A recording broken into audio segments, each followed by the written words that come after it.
Pues es un gusto poder darle la bienvenida a Pablo Paniagua a la Universidad de las Hespérides. Darle la bienvenida, por un lado, porque nos va a hacer esta doble presentación hoy. Ahora la charla sobre elección pública, fallos del mercado versus fallos del Estado. Y luego la presentación más tarde, hoy también la presentación de su libro. Y dar la bienvenida también porque recientemente se ha incorporado del todo a la Universidad de las Hespérides y para nosotros es una gran alegría. Conocemos la obra de Pablo y la trayectoria ya desde hace tiempo, le venimos siguiendo y la verdad, desde que le conocimos teníamos muchas ganas de que se uniera al proyecto de Hespérides y hace unos meses, hace unos meses en Londres, pues estuvimos Claro, hablando de la claro. posibilidad y bueno, es un gustazo el que antes de terminar el año pues se haya concretado esta incorporación de Pablo. Así que Pablo, bienvenido por todos estos motivos. Creo que sobre la charla, apenas comentarles que cuando le pedimos que nos diera tema, nos lanzó una sábana de temas, todos interesantísimos, con lo cual hay garantía de que tenemos mucho food for thought con Pablo para los próximos años. Y nos quedamos con este porque quizá pensamos que era un punto de partida interesante, el de la elección pública, que es un tema que él domina, un tema que le encanta, y esta cuestión de cómo mirar los fallos del mercado desde la perspectiva de la escuela de la elección pública, de la public choice. Y de Pablo, pues apenas, no me voy a extender más, pero contarles que es profesor de varias instituciones. La Universidad del Desarrollo en Chile es donde yo le tenía ubicado inicialmente, Ujú. pero también es profesor en el King's College y algo haces en Milán también, ¿verdad? No, no, yo estudié en Milán, Ah, pero estudiaste en Milán, vale, vale. Y estudió primero ingeniería, ingeniería civil y ingeniería después civil. finanza Y luego de la ingeniería civil se fue al PPI. pasando al área de la economía y de la filosofía y estando hoy en día pues totalmente metido de lleno en el PPI y de hecho dirige el programa de PPI, de Philosophy, Politics and Economics, en la Universidad del Desarrollo. Así que Pablo, bienvenido, gracias por preparar esta presentación y esta es tu casa. Muchas gracias a ustedes por invitarme y muchas gracias de estar en vivo. Estoy muy contento de estar en vivo finalmente en la isla, maravillosa isla, aunque me recibió con mucha lluvia, pero muy contento de estar finalmente en vivo y con todas las personas que nos están viendo en línea. Sí, la charla de hoy va a ser, ojalá, 45 minutos, 50 minutos, no quiero tratar de aburrirlos tanto, acerca de la elección pública y vamos a reflexionar acerca de cómo la elección pública entiende las fallas del Estado vis a vis las fallas de mercado. Para aquellos que están interesados, se me pueden siempre contactar. Mi correo es ppaniagua@udd.cl, así que pueden ver siempre si alguien quiere profundizar o conversar, me pueden mandar un correo, podemos siempre conversar online. Yo feliz de recibirlo y tomarme un café por Zoom con las personas. Vamos a hablar un poco de qué es el public choice o la elección pública. Vamos a hablar un poco de las premisas que sustentan a la elección pública. Vamos a hablar de las fallas del Estado, porque en Chile le decimos fallas, no fallos, pero bueno, son detalles semánticos de la lengua. Y vamos a hablar un poco de distintas ideas importantes de la escuela de pensamiento de la escuela de elección pública. ¿Ok?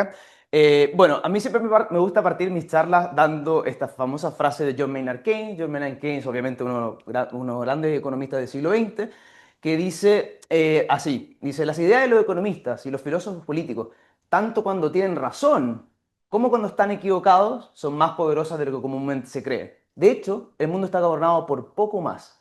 Los hombres prácticos, aquellos que se creen completamente exentos de toda influencia intelectual, suelen ser esclavos de algún economista difunto. Me gusta esta frase porque creo que encapsula la importancia de las ideas en cambiar el curso de la historia, en permear, tanto cuando son buenas o cuando son malas ideas, porque las ideas malas también lamentablemente permean en las sociedades y las cambian. ¿Ok? Entonces me gusta mucho esta idea porque de esa manera encapsula muy bien la importancia de entender el origen de las ideas. Bueno, ya hablaron de mí, así que bueno, eso soy yo, no hay necesidad de extenderme en mi persona. Bueno, en la escuela de elección pública, ¿a qué nos referimos con las escuelas de la elección pública? Que en español se dice elección pública, en inglés se llama public choice. Es una teoría que nace alrededor de los años 50 y los años 60 con varios trabajos importantes. Los más importantes son el de Anthony Downs en el 57, que se llama una teoría económica de la democracia. Mancur Olson, La lógica de la acción colectiva, que es la foto de la slide, y el trabajo de James Buchanan y Gordon Tallack, que es el 1962 de Calculus of Consent. Estos tres trabajos, de cierta manera, fundan la teoría de la elección pública en los años 50, en los años 60, alcanzando la máxima relevancia en los años 80 con el premio Nobel de James Buchanan. James Buchanan recibe el premio Nobel en 1986, por lo que en esos 20 años podemos decir que es la época de oro, el auge, el periodo de oro de la public choice. Y bueno, ¿a qué nos referimos con la public choice o la elección pública? En simple, es el uso de las herramientas económicas para abordar temas que son tradicionalmente de la ciencia política. Es decir, utilizar la lógica de los economistas, la lógica de pensar, la manera de pensar de los economistas para entender cosas que son pertinentes a la ciencia política o a la teoría política. Por ejemplo, ¿por qué los individuos eligen en grupo? ¿Por qué las constituciones son importantes? ¿Cómo los grupos se forman? ¿Cómo la acción colectiva es capaz de formarse? ¿Cuáles son los incentivos que tienen los individuos para formar actividades colectivas?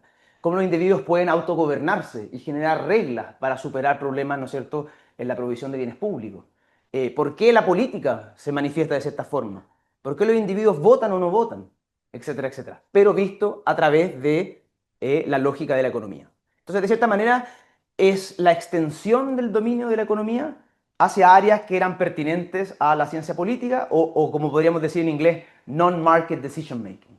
Porque generalmente los economistas siempre nos enfocamos en temas de mercado, oferta y demanda, ¿no es cierto?, cómo los mercados se comportan, la formación de precios, ¿no es cierto?, utilidades marginales, etcétera, etcétera.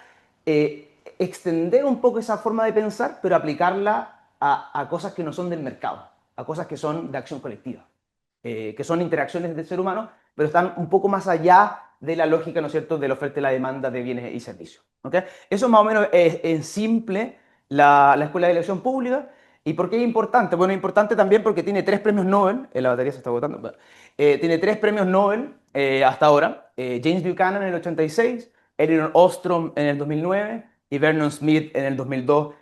Como probablemente muchos de los alumnos de la Xperia han escuchado hablar de estas tres figuras, son grandes amigos, ¿no es cierto?, y fellow travelers del liberalismo, por lo que es importante estudiarlos, ¿no es cierto? Bueno, aquí pueden ver las grandes figuras, desde mi punto de vista, James Buchanan, con su coautor Gordon Tallack, que son los que fundan de cierta manera esta forma de pensar, la forma de estudiar la política desde la economía. Que algunos nos acusarían, ¿no es cierto?, de imperialismo económico, ¿no es cierto? Mucho, por ejemplo, Gary Becker, ¿no es cierto?, el gran economista que extendió el análisis económico a la sociología, al racismo, a las dinámicas del matrimonio, a las dinámicas si tener o no hijos, ¿no es cierto? Becker fue probablemente el imperialista económico por excelencia, porque extendió el análisis económico en las ciencias sociales. La Public Choice, de cierta manera, hace un poco algo parecido. Busca extender este estudio de la lógica económica, la acción racional, la utilidad marginal, todos los instrumentos que nosotros utilizamos para entender la economía, pero para estudiar fenómenos políticos. ¿Okay? Y bueno, ahí están las otras dos figuras, ¿no es cierto? Elinor Ostrom y Vincent Ostrom, que también forman parte de esta tradición.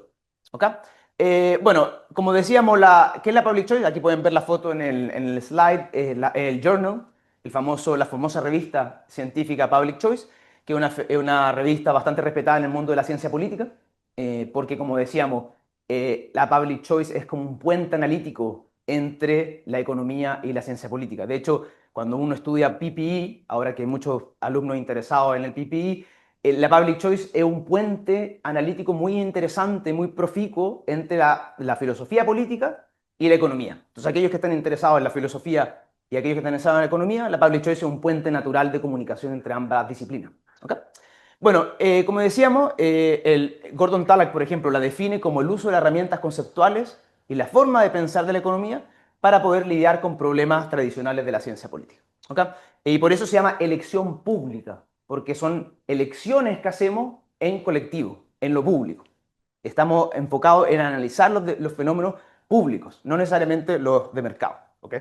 Entonces, es de cierta manera alejarse un poco del típico análisis, ¿no es cierto?, que usan los economistas en los análisis de economía tradicionales. Y quizá, y ahora se vincula con el subtítulo de esta charla, ¿no es cierto? La charla se llama Fallas del Estado versus fallas del mercado. La public choice podríamos definirla con esta siguiente analogía. ¿Okay? Gordon Tallack tenía esta famosa analogía que se la voy a contar ahora. Se llama como la fábula del emperador romano. Así la contaba Gordon Tallack.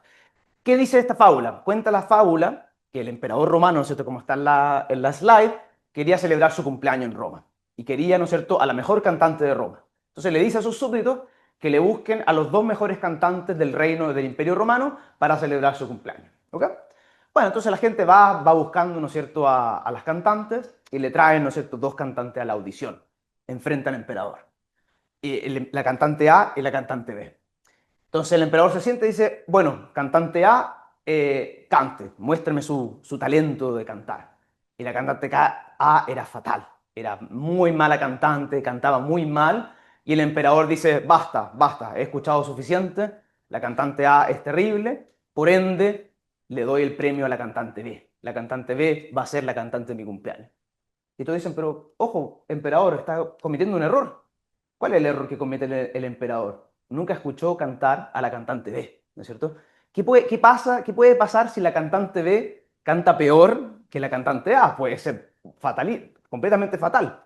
Entonces Gordon Tugler dice, en el fondo los economistas, a lo largo de la historia, sobre todo después de la síntesis neoclásica, los economistas caen en la falacia del emperador romano. ¿Por qué? Porque generalmente escuchan cantar al mercado, que es obviamente imperfecto, porque todas las instituciones creadas por el ser humano son imperfectas, porque el ser humano es imperfecto, pero no escuchan al Estado, no escuchan cantar a la cantante B, que es el gobierno, es el Estado. Entonces, Public Choice nace para remediar este problema. Public Choice nace diciendo, ojo, que ustedes están cayendo en una inconsistencia lógica. Solo escuchan cantar a la cantante A, pero no estudian y no escuchan cantar a la cantante B, que puede ser incluso peor que la cantante A, ¿no es cierto? Entonces la idea es, Public Choice nace para remediar esta inconsistencia lógica en los economistas, porque los economistas, sobre todo, ¿no es cierto?, después de la síntesis neoclásica, de Arrow de Breu, de la teoría de las fallas de mercado, han concentrado mucho tiempo en demostrar y estudiar por qué los mercados fallan. Pero han pasado muy poco tiempo en estudiar por cuándo los estados fallan. De hecho, hay un paper muy interesante de un amigo, de unos colegas, que analizaron con scraping todos los libros de textbook, todos los libros de texto de economía, y mostraban que casi todos los libros de tipo Mankiw, ¿no es cierto?, Samuelson, etcétera, pasan como un X cantidad de tiempo enseñando fallas de mercado y pasan 0,05X enseñando fallas del Estado. Entonces, es completamente una simetría que no tiene sentido, porque ambos cantantes hay que estudiarlos con sus imperfecciones. Entonces, Public Choice nace con esta idea de corregir esto partiendo por la simetría de los supuestos. Es decir, si asumimos que las personas, ¿no es cierto?, mucha gente en la economía y sobre todo la gente que critica los mercados, tiene la siguiente supuesto, ¿no es cierto? La gente piensa que en el mercado los seres son rapaces, son autointeresados, ¿no es cierto?, son mezquinos, la racionalidad es limitada, a las personas les interesa el corto plazo. Siempre la gente asume que las personas en el mercado son lo peor. Pero por algún extraño motivo, cuando ponemos este mismo ser humano en la política, es un ángel benevolente. Es un ángel omnisciente, benevolente, que va a cuidar por el bien público, que se va a autoamarrar con reglas, ¿no es cierto? Que se va a defender, que va a velar por el bien de las personas. Y uno se pregunta, bueno, pero si es la misma persona, ¿por qué una persona en el mercado asumimos que es rapaz y autointeresada y cuando la ponemos en la política asumimos que es un ángel benevolente? Eso es inconsistente. Eso es inconsistente lógicamente. Entonces, Public Choice nace para remediar esto, para asumir que no hay diferencia en la naturaleza del ser humano, sino que lo importante es estudiar las reglas de ambas instituciones. ¿Ok? Entonces, así nace un poco la Public Choice. Sobre todo, probablemente para mí, el paper más importante de esta visión es el famoso paper de Harold Dempster. Harold Dempster era economista de Chicago, estudió en Chicago, pero se hizo famoso en la UCLA, es uno de los fundadores de la Property Rights Economics, y tiene este famoso paper que se llama Information and Efficiency, Another Viewpoint. Y en este famoso paper, Dempsey critica a Samuelson y le dice, usted, señor Samuelson, por más inteligente que sea, está cayendo en la falacia del nirvana. ¿Qué significa la falacia del nirvana? Dempsey dice, ustedes, por un lado, dicen que el mercado, ¿no es cierto?, es imperfecto y no funciona bien, bla, bla, bla, que está bien, el mercado es imperfecto. Tendríamos que ser, ¿no es cierto?, extraños para asumir que no es imperfecto. Pero ustedes asumen que el Estado siempre es perfecto y va a solucionar todas las fallas. Entonces, eso es la falacia del nirvana. Creer que hay un nirvana, creer que hay una opción que es siempre mejor, que es siempre perfecta y siempre va a solucionar los problemas. ¿Ok? Entonces, Dempsey dice, esto es una trampa lógica, es una trampa, una falacia, porque uno pone algo verdadero, que es imperfecto, ¿no es cierto? La realidad, lamentablemente, es imperfecta, y uno pone en contraposición algo ideal, algo que no existe, un unicornio, como dice Mike Munger. Entonces, obviamente, al comparar la realidad con un unicornio, el unicornio es maravilloso, vuela, ¿no es cierto? Tiene todas las maravillosas peculiaridades del unicornio, pero no existe, es una falacia. Entonces, usted, señor Samuelson, tiene que en realidad estudiar la realidad. Tiene que estudiar el mercado imperfecto, pero también tenemos que estudiar el Estado como imperfecto. Todas las imperfecciones que tiene el Estado, para no caer en la falacia del nirvana. Desde mi punto de vista, probablemente el filósofo que cayó más terrible en la falacia del nirvana es Marx.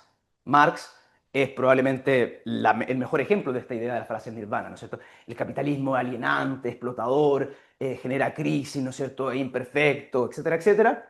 Por el otro lado, yo te propongo una solución maravillosa, es eliminar la propiedad privada y vamos a transitar este sueño, esta maravilla donde no hay conflicto, no hay Estado, no hay escasez. Maravilloso, pero no existe. Eso se llama la falacia del nirvana. ¿Okay? Entonces, para mí este paper funda un poco esa tradición de cuestionar, de que no nos metan el dedo en la boca y de asumir que el Estado es imperfecto, la realidad, las cosas son imperfectas y hay que compararlas, hay que analizarlas con los instrumentos de la economía. ¿Okay? Y así nace un poco la falacia del nirvana en las ciencias sociales, que probablemente desde mi punto de vista una de las ideas más importantes del liberalismo económico del siglo XX, por lo que le aconsejo, ¿no es cierto?, de leer el paper de él. Y bueno, la public choice también se remonta, y aquí podemos hablar un poco de la tradición intelectual, se remonta a Maquiavelo. Maquiavelo, probablemente el pensador político por excelencia que creía en estudiar la realidad, ¿no es cierto? Dice, no estudiemos a las cosas como deberían ser, analicemos las cosas como son. ¿No es cierto? Y hay un famoso debate, ¿no es cierto? La mayoría de los pensadores políticos, ¿no es cierto? Desde Platón y Aristóteles en adelante, siempre han tratado de pensar cómo las cosas deberían ser, cómo el ser humano debería ser. Debería ser bueno, debería ser, ¿no es cierto?, benevolente, deberíamos velar por el bien público. Y Maquiavelo dice, ese hombre no ha llegado y no va a llegar, ese hombre no existe, porque las personas son imperfectas, son autointeresadas, buscan avanzar su propio autointerés en la política. ¿No es cierto? Si ustedes leen El Príncipe, ¿no es cierto?, es un manual de cómo avanzar el autointerés a través de la depredación, a través de la guerra, a través de, ¿no es cierto?, de maquinear contra las personas. Entonces, nosotros podemos decir que la public choice se remonta a tres grandes grupos de tradiciones políticas. Primero, a Maquiavelo y al pensamiento político italiano. De hecho, James Buchanan, cuando estaba haciendo su tesis doctoral en Chicago, se ganó una beca, la beca Guggenheim, se ganó una beca para ir a Italia. Y Buchanan pasó un año en Italia estudiando a los grandes pensadores políticos italianos como Gaetano Mosca, Marco Di Viti y Manfredo Pantaleoni, ¿okay? Que eran, algunos lo llamarían elitistas, pero en realidad eran realistas de lo político. Buscaban estudiar la realidad política, estudiar a los seres humanos como autointeresados en la política. Los otros grandes pilares de la escuela de elección pública son Knut Wicksell, un famoso economista sueco, y finalmente Joseph Schumpeter con su famoso libro Capitalismo, Socialismo y Democracia, donde ahí tiene un apartado, el tercer apartado de ese libro, Joseph Schumpeter analiza la democracia bajo el punto de vista de un economista. Entonces, si están interesados, les recomiendo ir a los orígenes de la tradición intelectual. ¿Okay? Eso es más o menos un poco el origen de dónde viene la public choice. Bueno, ya hablamos un poco de los principales trabajos, no necesitamos aburrirlos con los principales trabajos de esta escuela, y se funda en tres grandes premisas, tres grandes supuestos, por así decirlo. ¿Okay? Los supuestos son los siguientes, los que están en esa foto.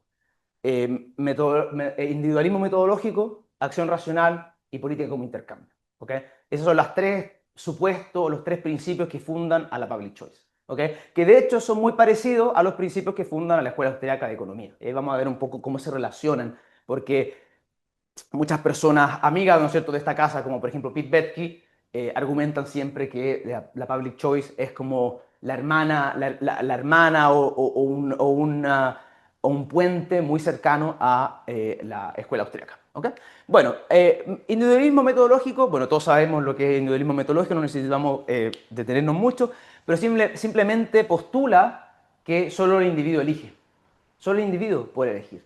Cuando hablamos, ¿no es cierto?, que el pueblo ha elegido, la democracia ha elegido, la colectividad ha elegido, en realidad no es así. En realidad los individuos eligen. Los individuos hacen contrataciones. Los individuos colaboran en conjunto para hacer resultados colectivos. Obviamente eso no significa decir que la sociedad no existe. Hay muchas personas que piensan que por el hecho de que creemos en el individualismo metodológico, la gente dice, ah, ustedes no creen en la sociedad. No, eso es una ridiculez. Nosotros claramente creemos en la sociedad, pero postulamos que los fenómenos sociales y los fenómenos políticos emergen o surgen de la interacción individual. ¿Ok? Es decir, lo colectivo no puede ser desvinculado del individual. ¿Ok?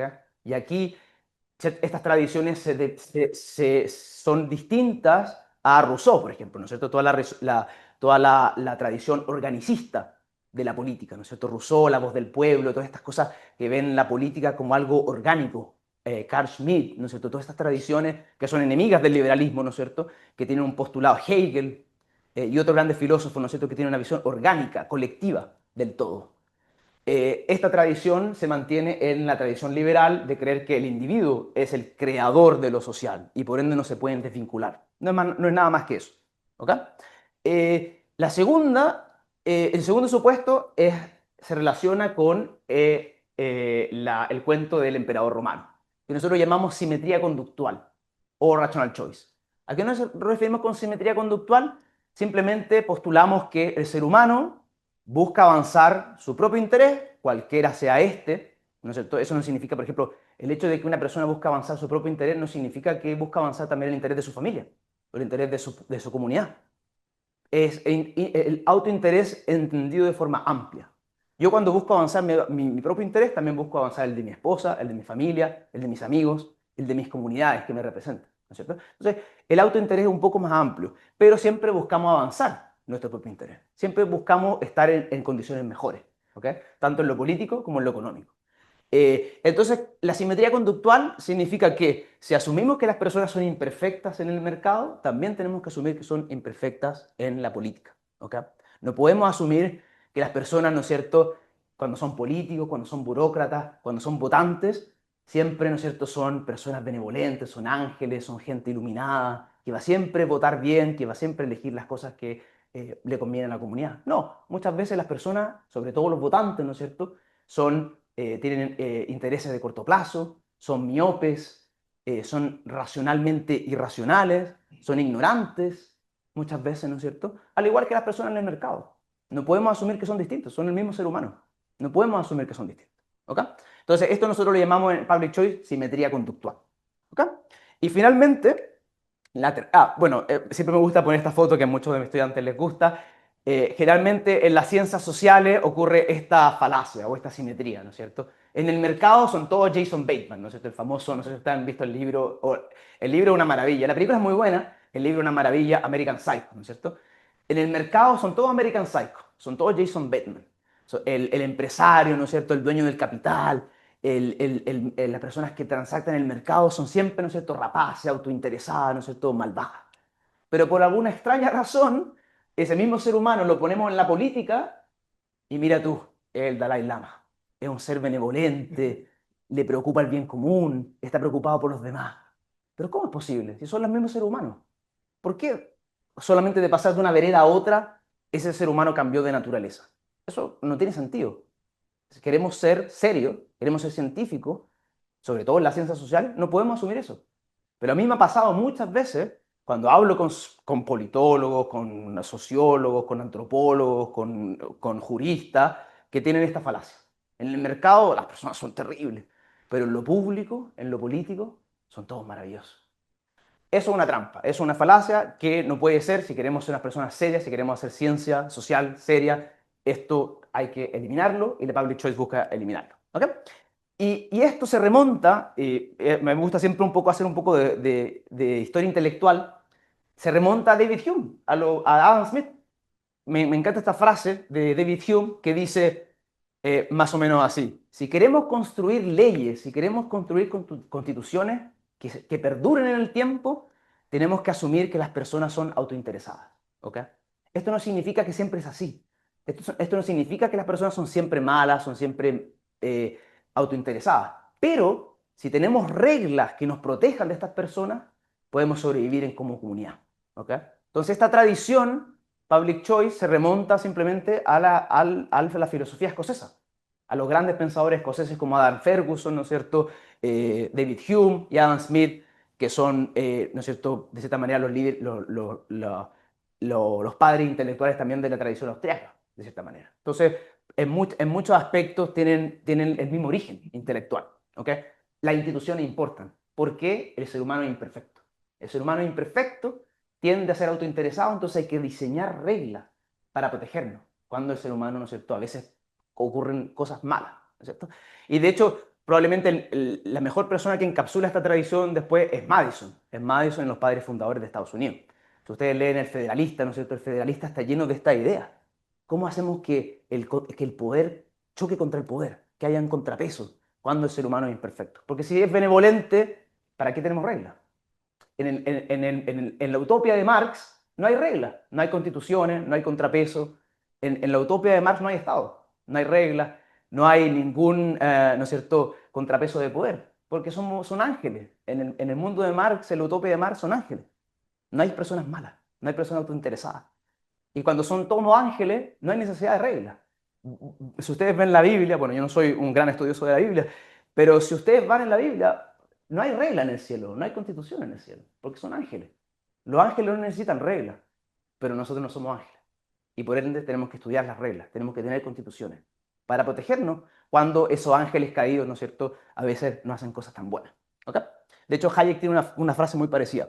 Y finalmente, entonces, la public choice podemos resumirla en politics without romance. Es política sin romanticismo. Es estudiar lo público, lo colectivo, sin romance.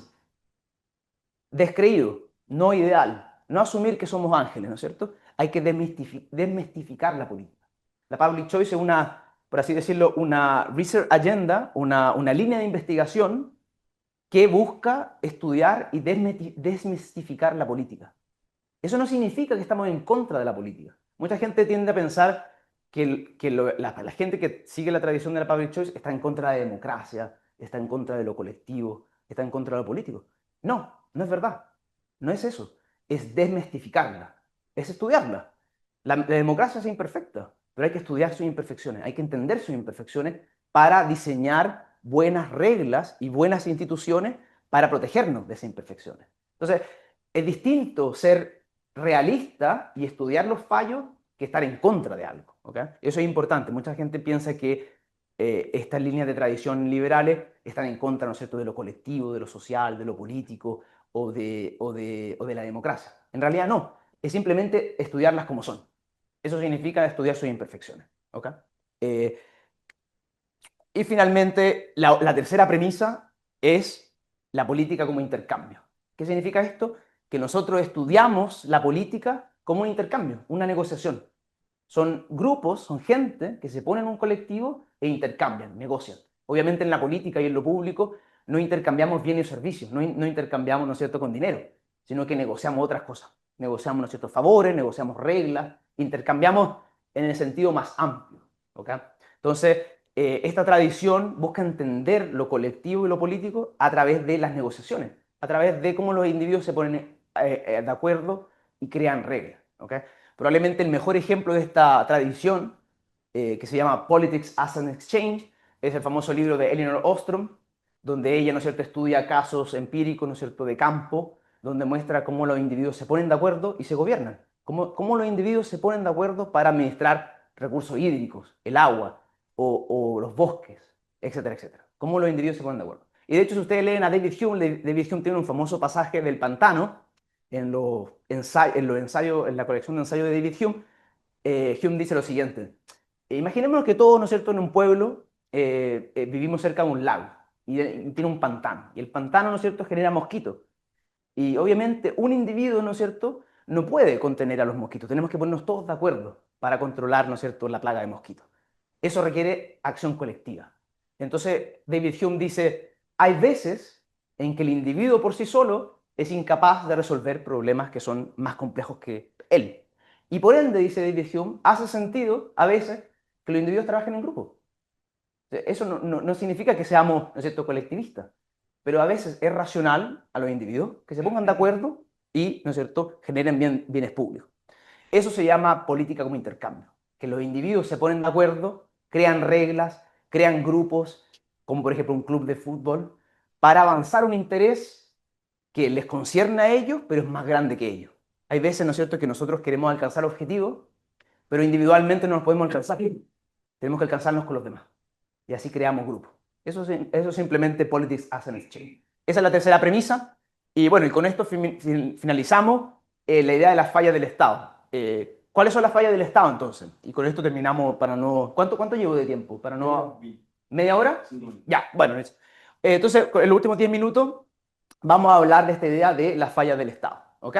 Bueno, como decíamos, la elección pública nace como un correctivo o un ataque frontal al paradigma de Samuelson, por así decirlo, ¿okay? En simple. Para aquellos que no saben de historia del pensamiento económico, en los años 40, años 50, surge un paradigma que se llama Welfare Economics, o la economía del bienestar, ¿okay? Sobre todo con Arrow, Debreu y Samuelson. ¿Qué postula la Welfare Economics? La Welfare Economics postulaba, ¿no es cierto?, que había que alcanzar el bienestar social y un máximo, un óptimo de Pareto, ¿no es cierto?, pero el mercado a veces es imperfecto y por ende no tiende a alcanzar ese ideal.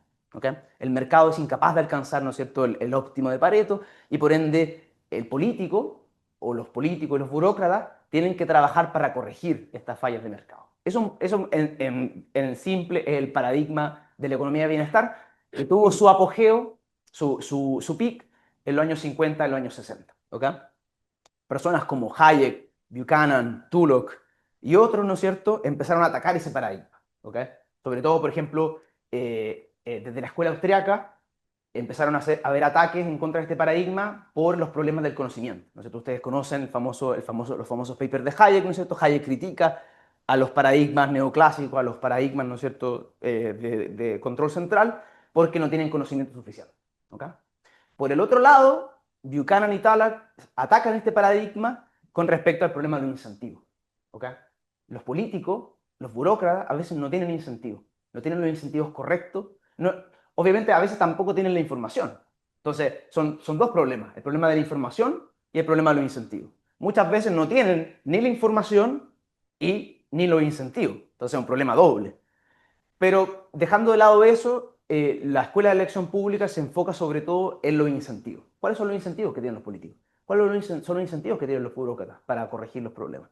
Y así se funda esta idea, esta tradición, ¿no es cierto?, de la falla de los mercados, o la falla del Estado, como un correctivo, ¿no es cierto?, a esta idea, ¿no es cierto?, esta falacia del nirvana, de creer que el Estado es este ente omnisciente y benevolente, este Deus ex machina, ¿no es cierto?, este Dios que baja, ¿no es cierto?, que sabe todo, que tiene información perfecta, es benevolente, que tiene incentivos perfectos, ¿no es cierto?, y que va a corregir las fallas del mercado. Entonces hay que escuchar al cantante B. El cantante B es el Estado. Y muchas veces, ¿no es cierto?, hay veces que canta mucho peor que el cantante A. ¿Ok? Bueno, ya hablamos de la simetría, ¿no es cierto? Y lo más interesante de todo esto es que el padre de la Welfare Economics, Arthur Cecil Pigou, sabía todo esto. Y hay mucha gente que esto no lo reconoce. Mucha gente, ¿no es cierto?, porque el paradigma del bienestar se funda en Cambridge. Arthur C. Pigou fue el reemplazo de Alfred Marshall. Alfred Marshall fue el primer economista en la historia que tuvo una cátedra de economía en Cambridge. Famoso economista. Desde cuando murió Marshall, asumió Pigou la silla, la chair en Cambridge. Y posteriormente, cuando muere Pigou, la asume Keynes, creo, en Cambridge. Entonces, Pigou forma parte de la tradición de la escuela de Cambridge. Y Pigou se le reconoce como ser el fundador de esta idea de la teoría del bienestar. ¿No es cierto? Que en el fondo el Estado tiene que velar por mejorar las condiciones, ya que hay fallas de mercado, hay que elevar al mercado, hay que intervenirlo para llevarlo, ¿no es cierto?, al óptimo de Pareto y generar bienestar social. Pero si ustedes leen bien a Pigou, si ustedes se dan el tiempo de leer a Pigou, Pigou ya lo reconocía. Dice, me gusta esta frase de su famoso libro, dice: no basta con contrastar los ajustes imperfectos de la empresa privada sin trabas con los mejores ajustes que pueden imaginar los economistas en sus estudios. Porque no podemos esperar que ninguna autoridad del Estado alcance o incluso busque de todo corazón ese ideal. ¿Por qué? Porque tales autoridades están expuestas por igual a la ignorancia, a la presión sectorial, a la corrupción personal del interés privado. Pigou está resumiendo Public Choice y Austrian Economics en una frase. Pigou ya lo entendía.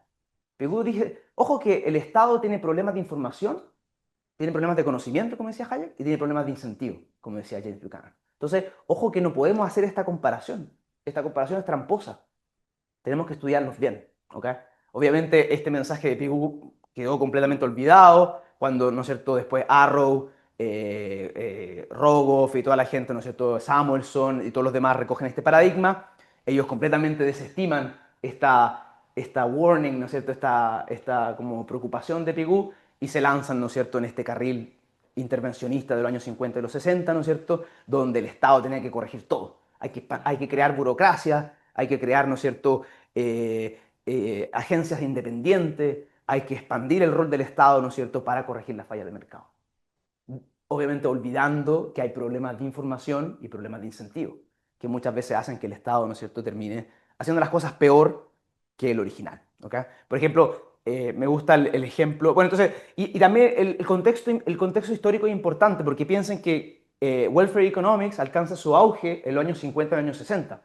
En esos años viene en auge, ¿no es cierto?, después del FDR, después de las intervenciones políticas, viene, ¿no es cierto?, la gran sociedad de Lyndon Johnson en los años 60, en los años 70. Entonces estamos hablando del apogeo de la expansión del rol del Estado, sobre todo en Estados Unidos, ¿no es cierto? Hay que expandir la política, hay que solucionar los problemas sociales.